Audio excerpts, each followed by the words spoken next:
कहते हैं मुसीबत जब आती है तो चारों तरफ से आती है।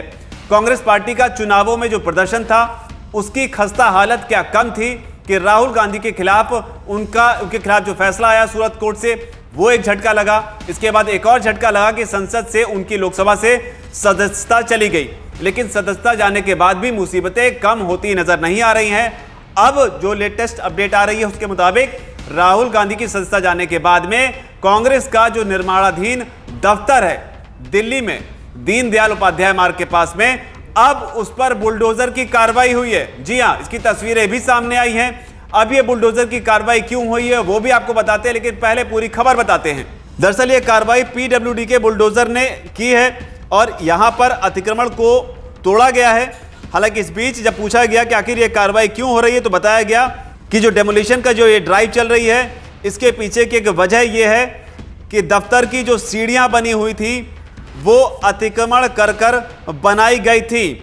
हालांकि आपको यह भी बता दें, इसमें यह भी बताया जा रहा है कि दीनदयाल उपाध्याय रोड की तरफ कांग्रेस के निर्माणाधीन हेडक्वार्टर की जो सीढ़ियां हैं वो लोगों के पैदल चलने के लिए जो फुटपाथ बना हुआ है उस पर बना दी गई थी और इसीलिए पीडब्ल्यूडी ने सर्वे कराया और सर्वे के बाद में यहां पर एंटी इंक्रोचमेंट ड्राइव को चलाया और उसके तहत बुलडोजर के जरिए यह तोड़फोड़ कर दी गई है। हालांकि आपको बता दें कि पहला मौका नहीं है। इससे पहले आम आदमी पार्टी का जो दफ्तर था वहां पर भी बुलडोजर चला था।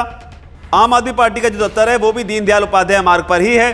हालांकि उस केस में यह हुआ था कि आम आदमी पार्टी ने जो अवैध निर्माण करवाया था तो उसे खुद ही हटवा दिया था।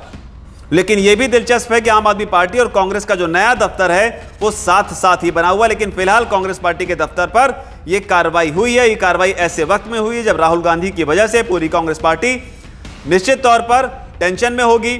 लगातार मीटिंग्स का दौर चल रहा है कि आगे की रणनीति क्या हो। हालांकि इस बीच आपको बता दें कि राहुल गांधी की लोकसभा की सदस्यता को रद्द कर दिया गया है। गुजरात की सूरत कोर्ट ने उन्हें मानहानि मामले में दोषी माना था, जिसके बाद राहुल को 2 साल की सजा सुनाई गई।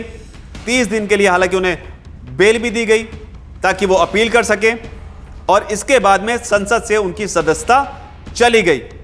हालांकि इससे पहले राहुल गांधी वायनाड से सांसद थे और इस बीच वो बन गए हैं पूर्व सांसद और उनके पूर्व सांसद बनने के साथ ही बुलडोजर की भी ये कार्रवाई हुई है। तो कुल मिलाकर कांग्रेस पार्टी के लिए मुश्किलें कहीं से भी खत्म होने का नाम नहीं ले रही हैं। आप इस पूरे एक्शन को किस तरीके से देखते हैं? आपकी जो भी राय हो नीचे अगर कमेंट सेक्शन में उसे जरूर लिखें। धन्यवाद। वीके न्यूज, राष्ट्र के नाम।